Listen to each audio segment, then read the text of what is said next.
This is the Awful Announcing Podcast. Here's your host, Brandon Contes.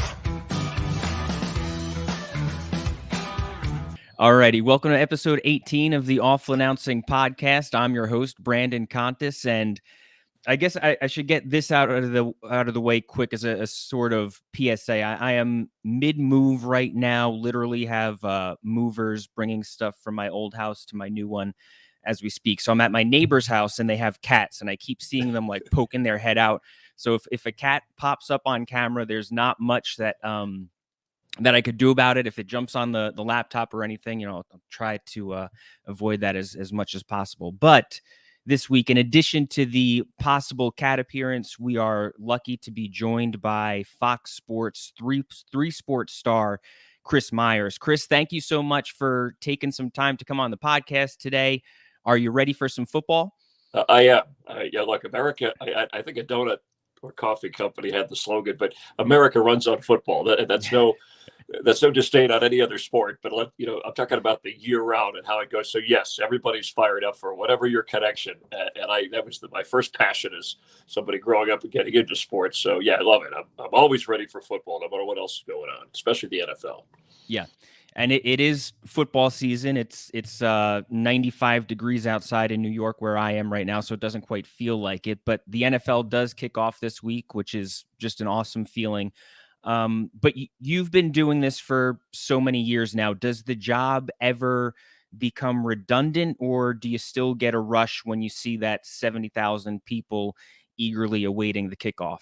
Yes, no. Still, there are parts of the job, right, that get a little routine or frustrating. But no, I mean, I'm still a fan at heart. That's how it began, especially TV, watching TV, listening to the radio about sports. So when the games start, when there's a kickoff, and then there's a rush. And then, selfishly on the other side is more than half my life now in broadcasting, specifically TV, when the light goes on, when the mic is open, there's still a bit of a rush there. There's still, I won't call it nerves, but there's kind of an adrenaline thing, like, okay, here we go. We're doing this for real. So, and every sport brings that out of you when you're covering it or calling it, but especially the NFL for obvious reasons. This year, you're teamed up with Robert Smith and Jen Hale, and you'll help Fox Sports kick off their 30th NFL season by calling the Carolina Panthers and Atlanta Falcons game on Sunday. First game for Bryce Young. Is that exciting, getting to call the number one pick's first career start in the NFL? Yes. Yeah, there's something to that. It's funny. There's been, thinking of some of the other quarterbacks through the years, I did games in their very first year, but not the very first game of the first overall pick. Right. And obviously I look forward. I didn't cover college football when Bryce Young was there specifically, so I don't really know him. So we have our production meetings, our sit down time, other than getting to a practice. And so it'll be nice. I've obviously seen interviews, nice to sit down with him face to face without cameras and everything in his face, and just get to know him a little bit more, get a feel for him. So when we're calling the game, other than who we talk to around him, it's good to have that. So yeah, it's an interesting element. In fact, the way our schedule lines up and nothing's really official, the games can slide in terms of the but we may in the next few weeks get a CJ Stroud game, him starting in Houston wouldn't be his first game, and then Anthony Richardson with a cold set. So there'll be a lot of that, at least early in the season, which I look forward to. Not that you don't mind, and I've sat down with guys like Aaron Rodgers and Matthew Stafford through the years, but it's refreshing sometimes to see somebody and how much they're going to open up, their first year in the NFL when they sit down and do these types of meetings. They don't do them a lot in college, at least not to this level. But Bryce Young seems like a very easy guy to talk to and to get information from that we can use in the broadcast for the audience. Are there other younger players that you can look back on and kind of remember calling, maybe not even their first game, but if it was just from their first season and walking away, whether it's from watching them play in the game or from one of those pregame meeting interviews, and kind of like thinking that they have the opportunity to do something special in their careers? Yeah, right away you could tell. I go as far back as a Peyton Manning, and wasn't actually calling his games, but was in meetings early. He stood out. Russell Wilson, who wasn't a high pick, obviously, but won the job. And so when you sat down with him and called quite a few of his games, in his rookie season with Seattle, and you just knew he had something in the way that he spoke. And there are some guys, that they're, I can't think of any offhand, but they're just, well, Jared Goff, for example, right, that are shy and they're not rude. They're just not as open, their personality. Maybe they're a little more introverted, at least with us. And so you can't get as much of a read, but that they take their craft seriously, and they're either, especially at that quarterback position, they're either perfectionists, or there's some leadership skill jumps out at you. So you do see those things early. And then some guys, I don't want to necessarily name names, but you're almost like, I don't know if that guy has it. Sometimes we're wrong, sometimes we're not. But often you get an early read that maybe this guy isn't cut out to be the main man. Sure. When do you start preparing for the season? Are you studying teams throughout the entire summer, or do you not really ramp up until you get closer to the preseason? Yeah, when I say America runs on football, I think you have to year round, right? The NFL between, and they really had, whether it's the draft, their free agent signing, the release of the schedule.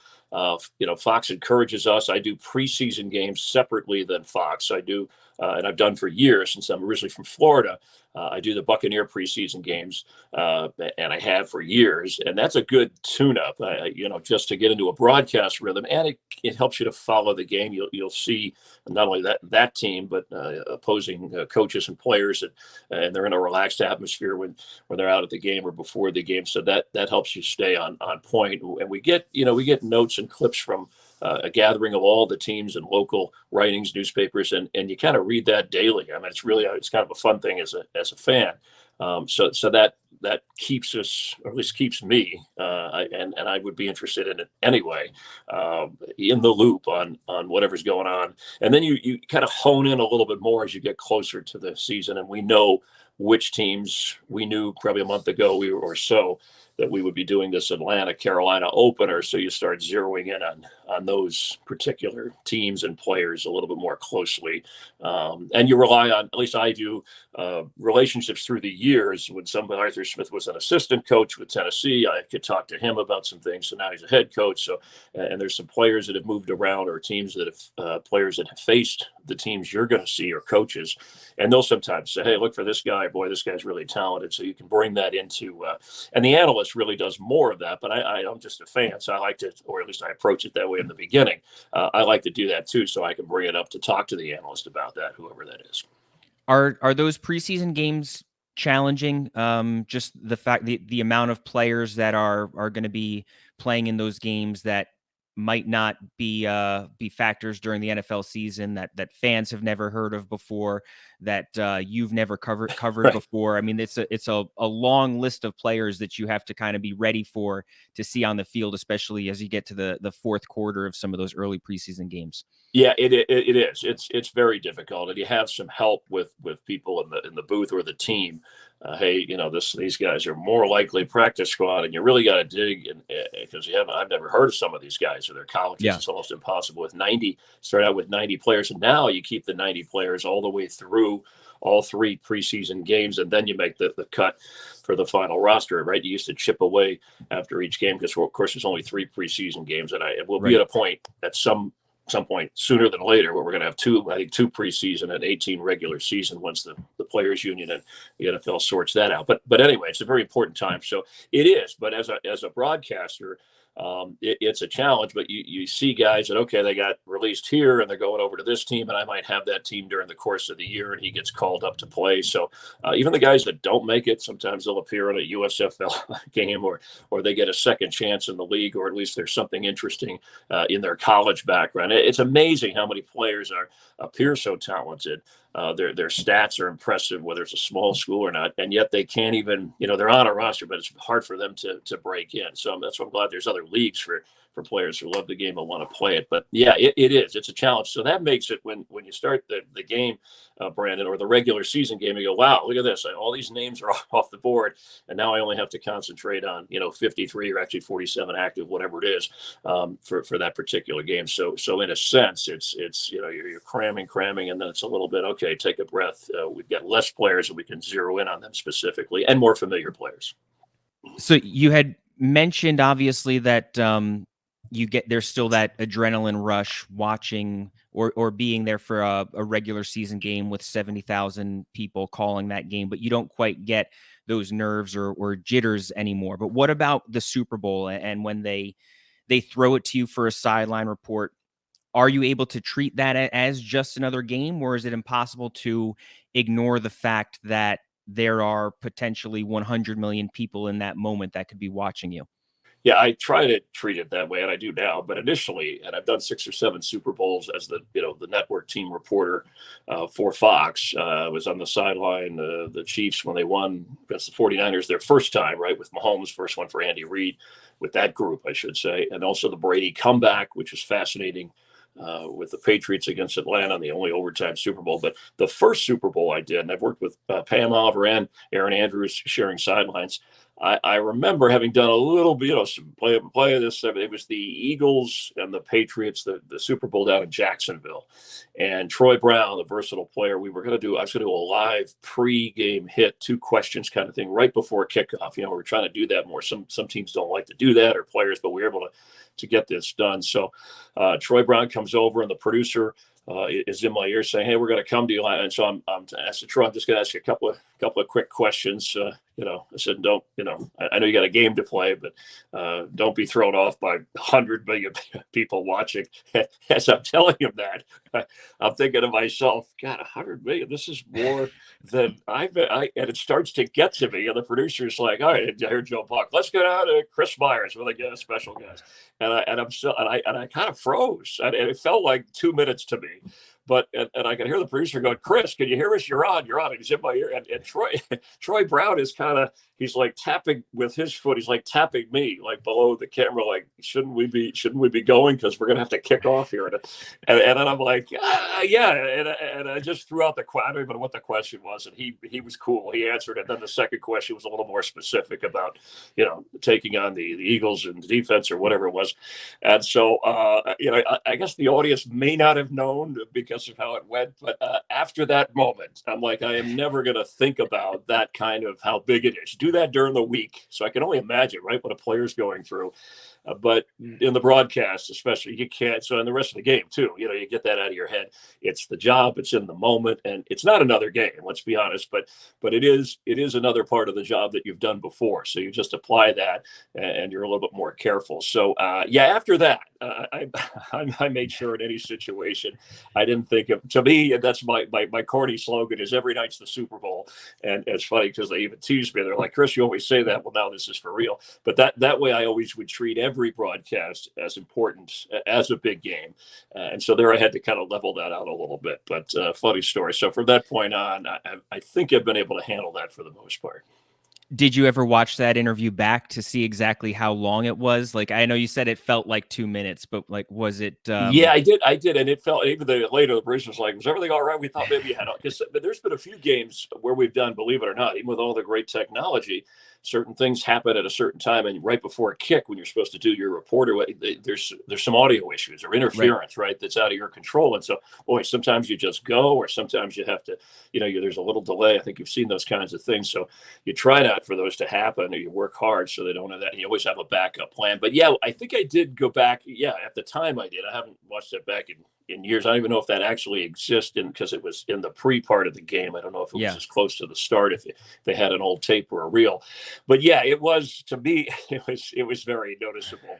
And so that's why I'm very cautious about that. Sometimes now I even jump the cues when people are like, "Hey, you're on." So, but yeah, it was one of those life learning lessons on a network level, which hopefully the audience didn't. They probably just thought, "Hey, the crowd's going crazy." And it's one of he's embracing and absorbing the atmosphere and in the moment.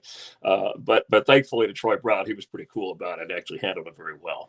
How was interviewing Tom Brady after that comeback Super Bowl win? And is that something like, or is that on you to have to find the players and almost chase them down for an interview, or are they like aware to kind of look out for you?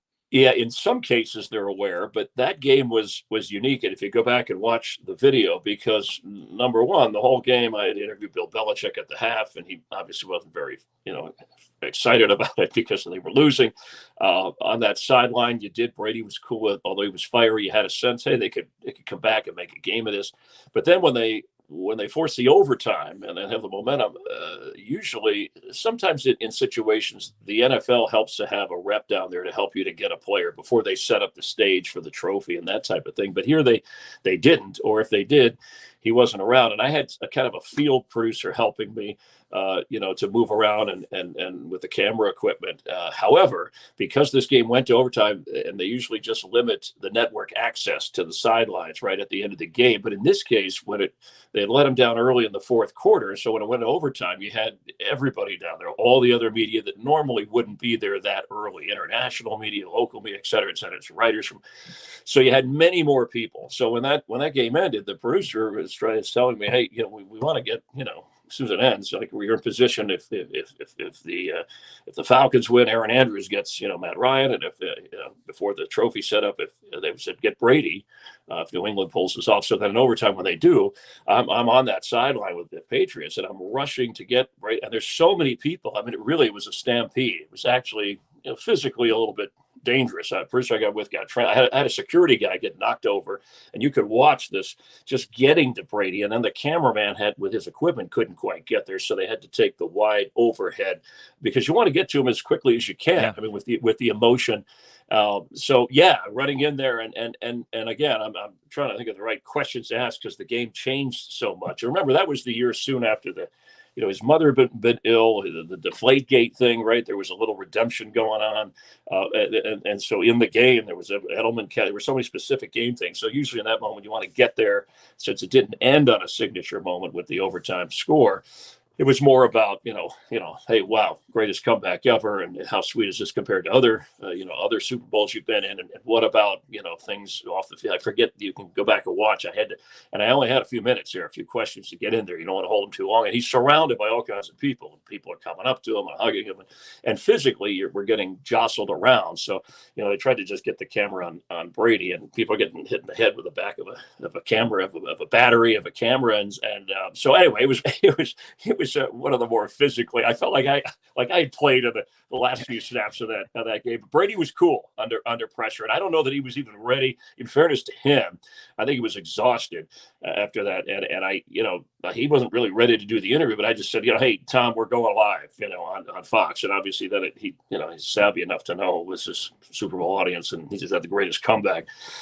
So he rolled with me on the interview, even though it was it was a drain to him, and he wasn't quite ready, but he was professional about it, and it was one of those special moments. In your interviews and conversations with Tom Brady throughout your career and his, did you ever think of him as being somebody that would make a good analyst someday? That's what he plans on doing in his second career with Fox now? Yeah, I will say in those production meetings, you really get a sense of guys, as I was telling you about what kind of quarterback or leader when they're young, right? Just from our observation. And coaches know better than we do, but we're just from our early taste of their personality.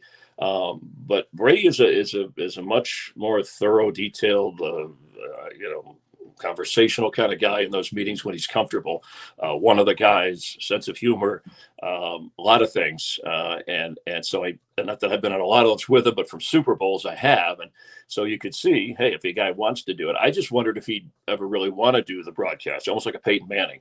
Right. This guy could be an owner of a team, which he is in certain ways. He could do a lot of things. So I would say that because even Troy Aikman, I thought, boy, Troy has kind of not a shy personality, but not as outward. At least that was the impression. Not as much of a talker as you would think as when he was playing, and then he's turned into one of the better broadcasters. So you never really know. But I like Troy Aikman, and I'll relate him to that because that's somebody who I worked with and then covered him as a player with Tom Brady. They both have that attention to detail. I'll do whatever it takes to get the job done, and I know that there's a team around me of people that I'm going to rely on and work with, and so I want to make sure I elevate whatever or can do whatever to help them elevate what they need to do. So Brady has that, at least, that much we can be sure of. And then, the time commitment and will he like it? Will he enjoy it? He's at a level in his life that he can kind of pick and choose what kinds of things he wants to do. How was working with Joe Buck and Troy Aikman when you would move from the booth to the sideline for those big games? Yeah, it was terrific. I mean, it was fun during the year to call games over that stretch. I worked with everybody from Daryl Johnston as an analyst to Rondé Barber, and then I get to go be a field reporter. Had a lot of fun with Aaron Andrews as a sideline team, and then Joe and Troy. You go on the road for the stretch of playoff, 2 or 3 playoff games, and then the Super Bowl. So you are spending a lot of time together, and it was kind of a refreshing little type of thing with a big job. But I want to say refreshing, having personalities to hang out. You go to dinner, you sit in the film room and go over notes and things like that. And you go to a practice and then talk the car ride after. Hey, what about this? Or what do you think this guy said and what he meant? And you get a good sense of that. So especially Troy and Aaron, I hung out a lot separately and had a lot of fun. Got a lot of football, but had a good time talking about a lot of things in life. Yeah, good people. Do you have a favorite analyst that you've worked with, or even somebody that you haven't had the opportunity to call a game with that you'd like to call a game with? Well, that's a good question. Well, I wouldn't say I have a favorite. I gotta say all the people I've worked with as analysts, and even in doing some NASCAR and some baseball, Eric Carroll's terrific to work with in baseball. Dontrell Willis in the studio, Jeff Gordon, Clint Boyer, outstanding as NASCAR analysts when they did their studio portion, which is what I did more of in that than calling an NFL game. But I like that question about who I would like to call a game with. Maybe a Peyton Manning or a Tom Brady. Peyton Manning because I think his sense of humor, which we're seeing more and more of, right, with the Manning cast. I just think he would be a blast, and still focusing on the game, but handling and having a reaction to situations. Those are just a few off the top of my head. But that's it's a good question. I really had thought about that. I'm always just kind of taking the assignment and getting ready for the next thing. But that's at least my first thought. What did you think when Buck and Aikman went to ESPN last year? Like, obviously you understand that this is a business as well as anybody, but still, was it a surprise to see them leave Fox, considering how long they had been there? Yeah, it was a shock because they were the staple of other than the studio group, right? From 30 years of covering this, our 30th year in the NFL, right. And Super Bowl's coming up. I think we were shocked, and we always say in sports when a player is traded that we liked or signed or unsigned or is cut loose, hey, it's a business, right? It's a bit and here we saw firsthand the business, the inner workings, and I'm not sure how it all unfolded. I would say that just talking to those guys, it worked out well for them from a financial standpoint. For the NFL, I think they're happy from their standpoint. And the emergence of the Fox crew of Kevin Burkhardt and Greg Olson with Aaron Andrews, the job they did on the Super Bowl, if there were any skeptics or any doubt, it showed you the power of Fox covering the NFL and the people behind it, and then the people who had the opportunity to capitalize on it, that it was kind of a win-win all the way around. But to answer your question, it's jolting when something like that happens if you don't see it coming, and most of us didn't. Yeah, of course. You worked for ESPN for a decade. Now you've been with Fox for well over 2 decades. What were the biggest differences between the two? Well, there weren't a lot of differences when you talk about the early years, and I wasn't at the very beginning of ESPN, but those were the growth years. And through the 90s, I call them the golden years, when everybody knew Sports Center, ESPN. Of course, it's grown since. But as something grows, sometimes lines of communication, layers, it affects a little bit of how it used to operate. So it changes. At Fox, I got there when they were really the NFL, baseball, and the Simpsons. So then they added NASCAR, more college football, and you see where Fox is now. So I think I was, for me, grateful to have the opportunity with both of these, really outstanding sports operations, that I got there in the early years where there was opportunity to do other things, where you did have good communication lines with people in management. So there weren't layers of people. You could go in and talk to them, or they could come to you, hey, we need to work on this. Or you say, hey, I got an idea here. What do you think about doing, in this broadcast? The detail and the idea of having fun. I mean, we're covering sports. I mean, yes, there's a serious side of doing the news in sports, and the game is the thing. You never want misrepresent that.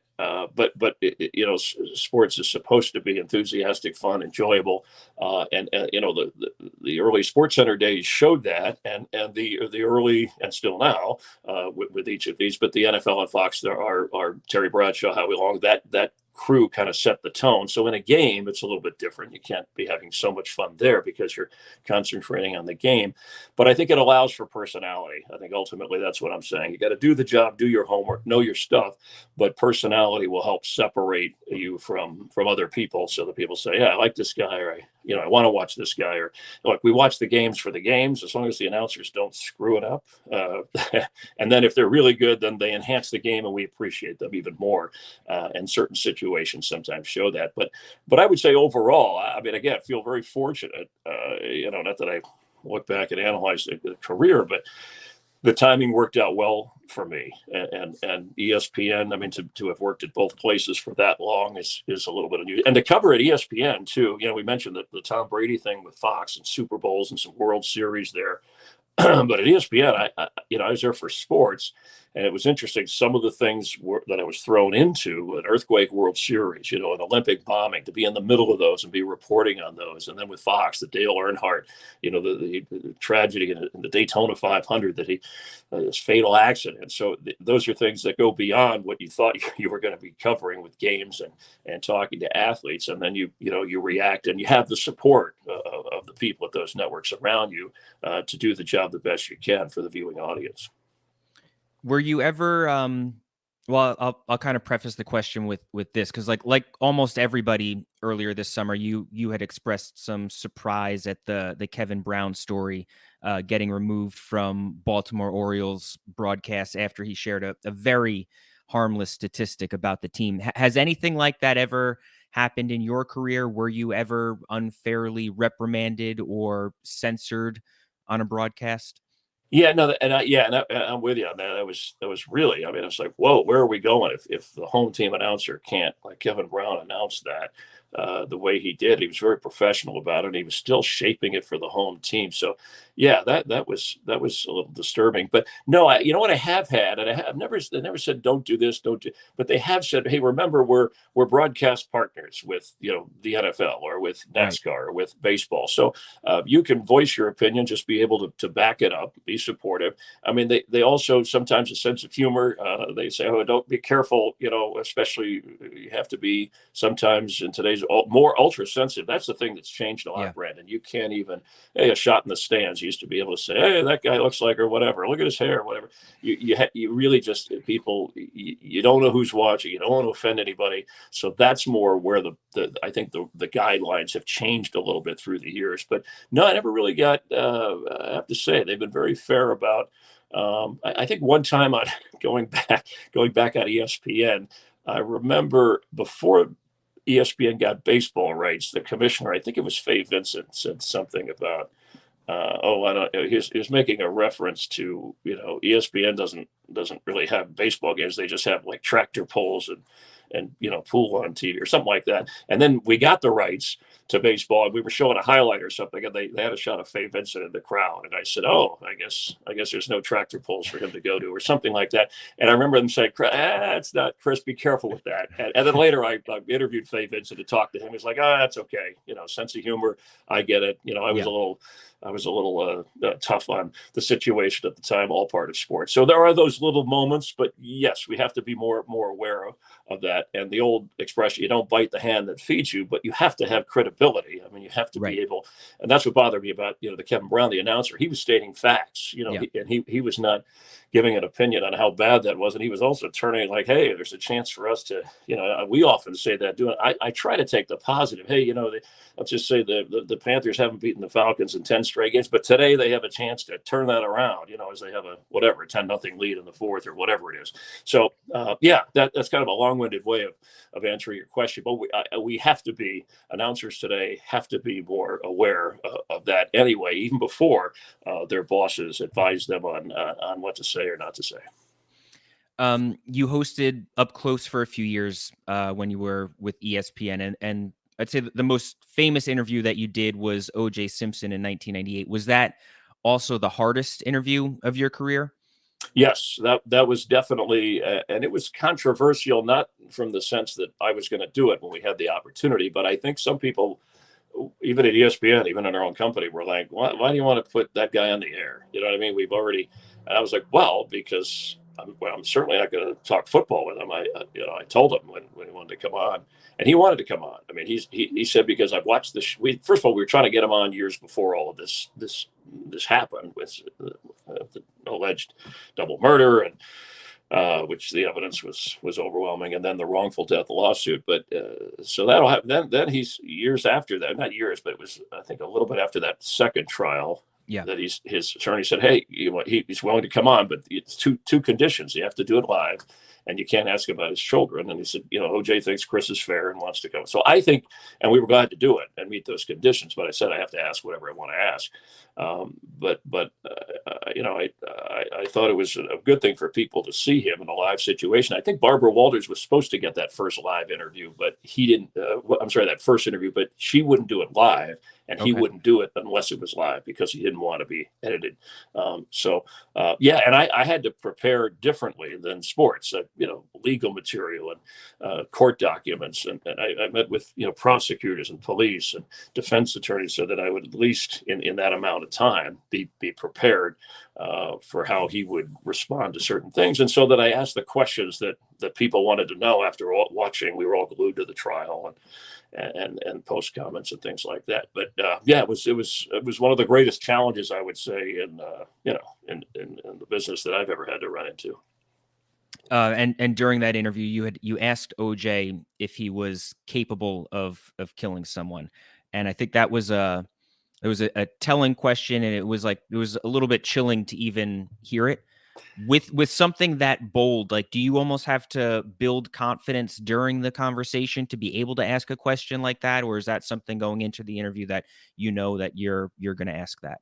Yeah, I had some things I wanted to cover, and again, the most important thing in doing an interview is listening to what they're saying and following up. And if you go back, you can watch the interview on YouTube, and you'll see there's some contentious moments. But you're right about that. That question was one. I knew Brandon, he wasn't going to come out. Well, I didn't know, but I figured he wasn't going to come out and say, "Hey, I did it." You can whatever, but double jeopardy. But I wanted to have a question.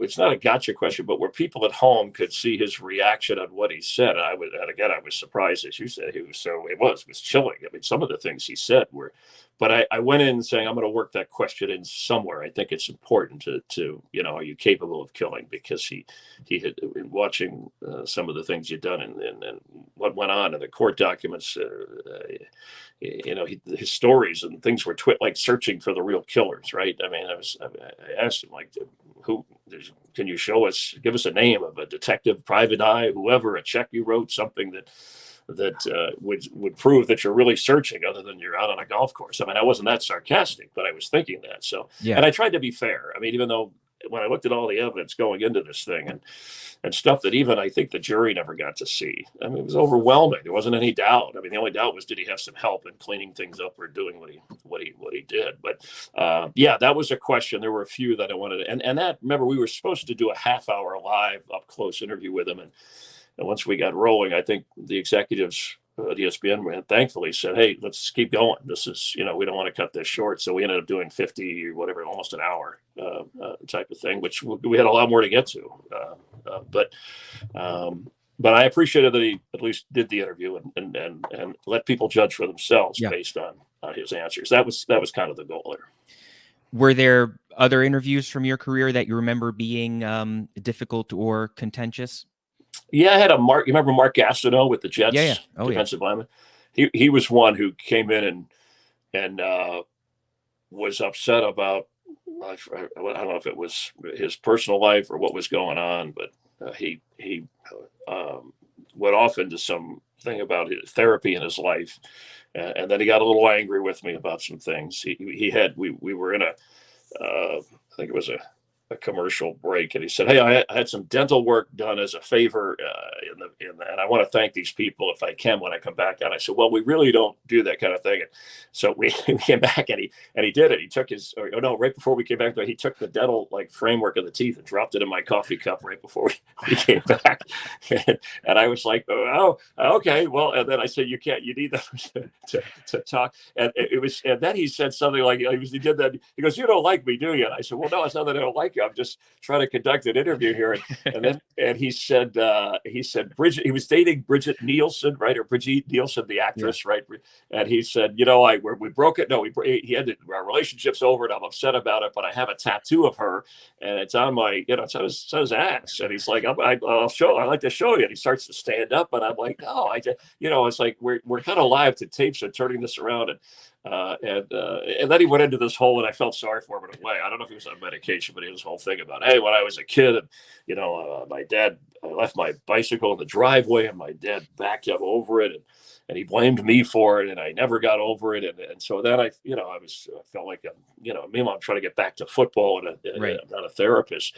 So, but we finished the interview, and we fly guests out, and I think he was going into wrestling or boxing at the time. This was in the early '90s. We fly guests out. We put him up in a hotel room nearby, near the studios in Hollywood here. And but anyway, he went back. Instead of flying back, he went back to the hotel room and wouldn't come out. Apparently, I wasn't there for that, but we had to get the police to make sure, number one, he was okay, which he was, but he just didn't want to leave the hotel room. So I think they had to eventually force him out to get out of there. So much less contentious are your interviews with Bill Murray. How did that friendship come about? Through the ESPYs in the early '90s, one of the first ones, I was doing SportsCenter with Dan Patrick, and he said, they said, go down, we're going to do the ESPYs. Bill Murray watches, and he's going to be part of the award show. We want you guys, he'd like to have you guys be in there somewhere. Not that he was producing it. And I think Dennis Miller was maybe the first host. But anyway, we walk into this room. There's all these writers, and Bill was like, "Hey, you writers, we don't really need you for this because these guys write their own stuff on SportsCenter," and he watches. And so after that, we him and I talked a little bit. He's a really astute sports fan, obviously not just Cubs, but like golf. He can talk specific and some other things. So we hit it off, and then he's kind of an interesting guy. Then he said, "Hey, let's go to a game sometime." So we go to I was doing like a weekday show, and he said, "Let's go to a Mets game tomorrow." And so I met him down there. I drove down from Bristol, Connecticut to Shea at Shea Stadium at the time, and this van pulls up and parks to the side. It looked like some rock band or the Partridge Family type looking thing. And he gets out. He's got this hat down, and you wouldn't recognize him. But he's like, "Here, I got our tickets. Let's go." And so it's like, okay, he doesn't want to be bothered by. So we get in and we walked out, and we're a few rows back from home plate, and I think it was Mark Grace who was batting Cubs Mets, and so I said, "What's with the outfit, Bill?" He's like, "Well, I just people want to watch the game. I don't want to be a distraction." And then I forget there was some pitch with the umpire or something, and he jumps up and yells, "Come on, that wasn't a strike. That wasn't," like yelling like a fan. And then all of a sudden, everybody, including Mark Grace, looks back and says, "Hey, Bill," and all is like, "Hey, Bill." So there's a swarm around him, and the rest of the game was fans being interested in Bill Murray, but. Since then, we've golfed. He's been over my house. I've been out to his house through the years. Some of his movie openings. He's just, he's everything you hear about the kind of guy on the street he is. He likes that. He loves people. Comes from a big family. We're friends. We're friends to this day. So I'm grateful for that. And by the way, he also recommended a book. When some people said, "Chris, would you do the OJ interview?" I talked to him back then, because that was later. And I said, "Hey, this OJ interview." He goes, "Well, of course you should do it." He said, "There's a book to read. And it has something to do about how you talk to kids and how you listen and how kids talk to you as a parent." And he said, "Read that." He goes, "That'll help you with a guy like OJ, the way he tries to, spin a conversation." So it was a helpful hint from Bill. And I've bounced some other things off of him through the years, and he's, where he'll send me a text, "Hey, you overdid this," or "You should dial it back on that," or whatever. So sometimes he's joking. Sometimes he's just being a sports fan critic. But it's kind of a very interesting relationship. One I never thought would have developed over 20 plus years. Do you take a lot of pride in being such a versatile broadcaster? I mean, like baseball, football, NASCAR, you're a sideline reporter, play-by-play announcer, journalist, studio host, radio host. And it's one thing for a kid out of college to tell a local news station that they can do anything, but to go out and make a career out of being great in all facets of sports broadcasting is really rare. Yeah, I do take pride in that. I think it started out trying to prove myself, right, in a number of different ways. And then along the way, I saw that, and I admire people who have done one thing, baseball, their whole life, and they do it well, and they do it Sure. great, and that's their thing, or even two. But I kind of, as a fan, and yeah, I told you football is a year-round sport in terms of following it. But when one season would end, I would always get excited about the next season. Okay, so now we're into baseball. Super Bowl is over soon. Spring training in baseball, and then there's the Daytona 500, and or I used to cover some more basketball when I was at ESPN with the NBA Finals in the summer. So I kind of liked, hey, well, now that's it. Can I be a part of this? How can I contribute here? And to do it at a network level again. Thankfully, networks that allowed that weren't so specific. But yeah, I think it keeps me sharp. And I enjoy it. There are breaks. I do have time off and downtime. But even then, I'm like, wow, what's the next season? I'm looking forward to this or looking forward to that. So, I think that I didn't go in with a plan of doing that. But as things evolved and as 24-hour sports channels came around, and now channels that are all NFL, all tennis, all baseball, whatever, it provides more of an opportunity for people to do things at those networks. So it opens up opportunities at other networks like Fox, where you have to be versatile. And I think I would get bored maybe just doing one thing. At some point in my life, I'll probably get to that stage. And I don't mind doing, whether it's field reporting here or calling a game there. And in fact, I think I think it was an advantage to be a sideline reporter for so many years and then go to the booth. I think you just see things and you can transition things, and I think play off your analyst. I mean, I think that's a bonus if you have a chance to do those types of things. And there are some things I carry through each sport that sometimes is a benefit, whether it's dealing with a coach or a manager or some of the production problems you run into. But I think it's a healthy thing. At least it is for me, and it's never gotten stale. Last thing is Aaron Rodgers and the New York Jets. Are they being overlooked this year, or you think they're getting enough coverage throughout the offseason? Well, I think they're getting overhyped, but that's anything. First of all, it's New York and it's Aaron Rodgers. So, and Aaron is such a fascinating guy. He's one of the most analytical people I've ever watched, let alone an analytical quarterback in terms of how he analyzes himself, the game, his teammates, broadcasters. So, anything, any team that adds an Aaron Rodgers is an upgrade, but I'm still a little hesitant for a couple of reasons. Number one, Robert Saleh is a relatively new head coach, and I was around him a lot when he was a defensive coordinator at San Francisco. So there's that in the New York pressure cooker, and you're in a division. The Jets are with some very good teams. Even with a downtrodden Patriot team, you still have Bill Belichick, who can outcoach you once in a while, or at least do enough coaching to get a win when he shouldn't. And I think Buffalo and Miami are really good football teams as well. So, but I think it's good that the NFL's really been fun that way, and that we've had Russell Wilson moves. It didn't work out, but it was still a big story. And then you get the other side of that, where Geno Smith, who was tossed aside, revives a career and turns, Seattle takes them to the playoffs, and now has this outstanding job. So you have veteran quarterbacks that get on the headlines. And then you have, these young guys coming in that who's going to be the next, is Joe Burrow or, Herbert, or, obviously Mahomes is the standard at the moment. So even though Breeze and those guys have moved on, and who knows how much longer Aaron Rodgers will play, I think that's fun. But as far as the Jets, right away, notice this, Brandon, that when Tom Brady went to the Bucs, right away they went into prime time, as many as you could fill, right? Sunday night, Monday night, right. The Jets, who were barely in prime time, the minute they get Rodgers on the schedule, we don't know how good they're going to be. We're assuming they're going to be good. Right away, they're in prime time, Monday night, or however many they can fill. So a star quarterback will do that to you. You just have to hope the team holds up around him, or at least they come through for that team. Chris, you were great. Thanks so much for coming on the podcast today. I really appreciate it. It was my pleasure. All right, it was fun. That is Chris Myers. I'm Brandon Contes. This is the Awful Announcing Podcast. Please rate and subscribe to this podcast. Please also subscribe to Awful Announcing's YouTube page. But regardless of how you consume Awful Announcing and the Awful Announcing Podcast, thanks for listening, and be good.